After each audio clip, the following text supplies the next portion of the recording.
तो दोस्तों Maharashtra applied arts and craft CET की एग्जाम 12 अप्रैल 2026 को हो चुकी है और स्टूडेंट्स के मन में सबसे बड़ा यही सवाल है कि रिजल्ट कब आएगा और रिजल्ट आने के बाद आपका एडमिशन प्रोसेस किस तरीके से फॉलो होगा, क्योंकि एग्जाम देना ही काफी नहीं होता, असली गेम रिजल्ट के बाद शुरू होता है। Online document verification, offline document verification, facilitation centre, seat matrix, cap round 1, cap round 2, mop up round, freeze, betterment, not freeze, seat acceptance, ये सारी चीजें अगर टाइम पर नहीं की तो अच्छा स्कोर होने के बाद भी आपका एडमिशन मिस हो सकता है। तो इस वीडियो में मैं आपको शुरुआत से लेके फाइनल एडमिशन तक के पूरा प्रोसेस स्टेप बाय स्टेप समझाने वाला हूं, तो वीडियो को एंड तक के जरूर देखना। अब बात करते हैं रिजल्ट की। तो दोस्तों MAH ASC CET 2026 का एग्जाम 12 अप्रैल 2026 को हुआ था और सीईटी को जनरली रिजल्ट डिक्लेयर करने के लिए 1 से 1.5 महीने का समय लगता है। मतलब एक्सपेक्टेडली रिजल्ट मई एंड या फिर जून के फर्स्ट वीक में आने की पॉसिबिलिटीज रहती है। डोंट वरी,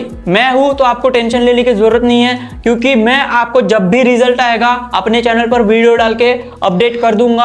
आपको बस क्या करना है, चैनल को सब्सक्राइब करके बेल आइकन को प्रेस कर देना है सो दैट आपको टाइम से नोटिफिकेशन मिल सके। रिजल्ट आने के बाद आपको सबसे पहला काम करना है कि आपको आपका स्कोर कार्ड डाउनलोड करना है। अब ये स्कोर कार्ड कैसे डाउनलोड करना है उसके ऊपर भी मैं वीडियो बना दूंगा। एक चीज यहाँ पे ध्यान में रखना कि बहुत सारे स्टूडेंट क्या करते हैं कि अपना स्कोर कार्ड तो डाउनलोड कर लेते हैं, लेकिन उन्होंने जो एग्जाम में आर्टवर्क बनाए थे उसकी फोटो डाउनलोड करना भूल जाते हैं। तो आपके आर्टवर्क्स की फोटो रिजल्ट के दूसरे ही दिन डाउनलोड करनी होती है। वैसे मैं आपके लिए हर पॉइंट पे वीडियो बनाता रहता हूँ, आपको कब रिजल्ट डाउनलोड करना है, आपको कब आपका आर्टवर्क डाउनलोड करना है, उसके ऊपर भी मैं वीडियो बनाऊंगा। लेकिन आपको करना क्या है, एक चीज करनी है, जो कि आपका आर्टवर्क की फोटो मुझे शेयर करनी है व्हाट्सएप पे, और व्हाट्सएप नंबर नीचे डिस्क्रिप्शन बॉक्स में दिया हुआ है। हम लोग उसे यूट्यूब पे लाइव आकर रिव्यू करेंगे। आपको क्या करना है, यहाँ पर दिए गए फॉर्मेट में आपका नाम और आपके स्कोर के हिसाब से आपको फोटो व्हाट्सएप पर भेजनी है और नेक्स्ट डे ही हम लोग उसको आर्टवर्क को रिव्यू करेंगे यूट्यूब लाइव आके। ये प्रोसेस हो जाने के बाद आपका एक्चुअल एडमिशन प्रोसेस स्टार्ट होता है। रिजल्ट आने के बाद सीईटी एडमिशन नोटिफिकेशन रिलीज करता है,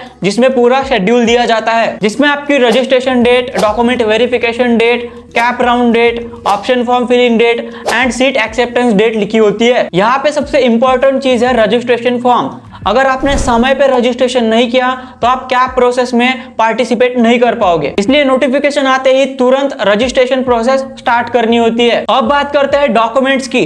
रजिस्ट्रेशन के टाइम पे आपको बहुत सारे डॉक्यूमेंट्स अपलोड करने होते हैं, जैसे कि सीईटी का स्कोर कार्ड, 10th की मार्कशीट, 12th की marksheet, intermediate grade certificate, nationality certificate, domicile certificate, non creamy layer, caste certificate, cast validity certificate, Aadhaar card, passport size photo and आपका सिग्नेचर। यहाँ बहुत सारे स्टूडेंट्स कंफ्यूज हो जाते हैं कि इंटरमीडिएट का सर्टिफिकेट कब अपलोड करना है। तो दोस्तों जब आपका एडमिशन रजिस्ट्रेशन स्टार्ट होता है और डॉक्यूमेंट वेरिफिकेशन स्टार्ट होता है, उस समय आपको आपके सारे ही अवेलेबल डॉक्यूमेंट्स अपलोड करने होते हैं, इंक्लूडिंग आपका इंटरमीडिएट का सर्टिफिकेट। अगर किसी डॉक्यूमेंट की इश्यू डेट लेट हो रही है तो उसके लिए सीईटी सेल अलग से इंस्ट्रक्शन देता है। अब आता है डॉक्यूमेंट वेरिफिकेशन। ये प्रोसेस 2 स्टेप में फॉलो किया जाता है। फर्स्ट है online document verification and second है offline document verification. Online document verification में आपको आपके घर बैठे ही आपके डॉक्यूमेंट सबमिट करने होते हैं, अपलोड करने होते हैं।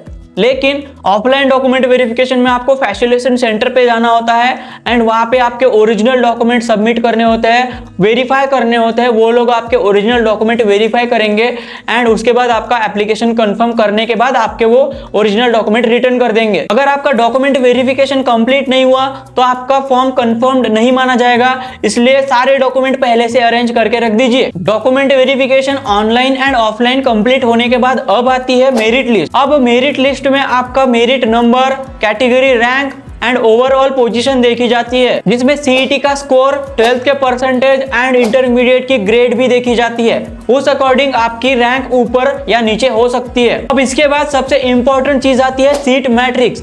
सीट मैट्रिक्स मतलब कि कौन से कॉलेज में किस कैटेगरी के लिए कितनी सीट्स अवेलेबल है। यह चीज बहुत इंपॉर्टेंट होती है ऑप्शन फॉर्म भरने से पहले, क्योंकि सीट मैट्रिक्स देखे बिना अगर आपने किसी भी कॉलेज में रैंडमली फिल किया है तो आपके एडमिशन के चांसेस खराब हो सकते हैं। आपको previous cut off, available seat, reservation category, location preference, ये सब को एनालिसिस करके ही आपके प्रेफरेंस चूज करने चाहिए। अब आता है critical step, option form filling. यहीं पे आपको कॉलेज की प्रेफरेंस ऑर्डर लिस्ट में भरनी होती है। एग्जांपल के लिए first preference, second preference and third preference. यहाँ पे सबसे ज्यादा स्टूडेंट्स गलती करते हैं। उन्हें लगता है कि लो प्रेफरेंस डालने से उन्हें एडमिशन जल्दी मिल जाएगा, लेकिन ऐसा नहीं है। सिस्टम हमेशा आपकी हाईएस्ट पॉसिबल प्रेफरेंस अलॉट करने की कोशिश करता है, इसलिए प्रेफरेंस फिलिंग स्ट्रैटेजी बहुत इंपॉर्टेंट होती है। इसके बाद शुरू होता है cap round. Generally multiple cap round होते हैं, cap round 1, cap round 2 and mop up round. Her round में सीट अलॉटमेंट निकलता है। अगर आपको सीट अलॉट हुआ है तो आपको अलॉटमेंट लेटर डाउनलोड करना होता है। अब सबसे कंफ्यूजिंग पार्ट आता है फ्रीज,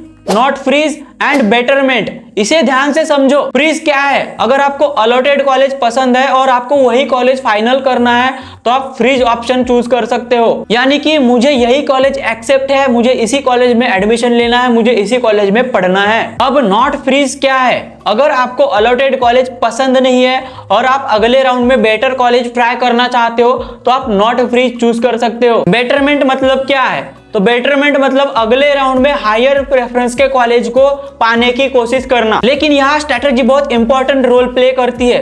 अगर आपने गलत डिसीजन लिया तो आपकी करंट सीट भी रिस्क में आ सकती है। सीट कंफर्म होने के बाद आपको सीट एक्सेप्टेंस फीस पे करनी होती है, अलॉटमेंट लेटर निकालना होता है एंड कॉलेज को रिपोर्टिंग करना होता है एडमिशन के लिए। एडमिशन को जाते समय आपको original document, xerox copies, fees receipt and allotment letter लेके जाना होता है और गिवन टाइम के अंदर एडमिशन कंफर्म करना होता है, अदरवाइज वो सीट किसी और को दे दी जाएगी। दोस्तों, सबसे बड़ी बात यह है कि आपका पूरा एडमिशन प्रोसेस बहुत लेंदी और कंफ्यूजिंग होता है और हर साल बहुत सारे students wrong option, late verification, incorrect document, deadline miss की वजह से अपना एडमिशन लूज कर देते हैं। इसलिए हर स्टेप प्रॉपरली समझना बहुत इंपॉर्टेंट है। अगर आप चाहते हो कि आपका एडमिशन प्रोसेस प्रॉपरली हो, फॉर्म फिलिंग में मिस्टेक ना हो, कैप राउंड में गाइडेंस मिले, रेफरेंस फिलिंग स्ट्रैटेजी मिले, डॉक्यूमेंट वेरिफिकेशन असिस्टेंस मिले, तो आप हमारा complete admission guidance program join कर सकते हो, जिसमें registration, online document verification, cap round, preference filling, freeze, not freeze,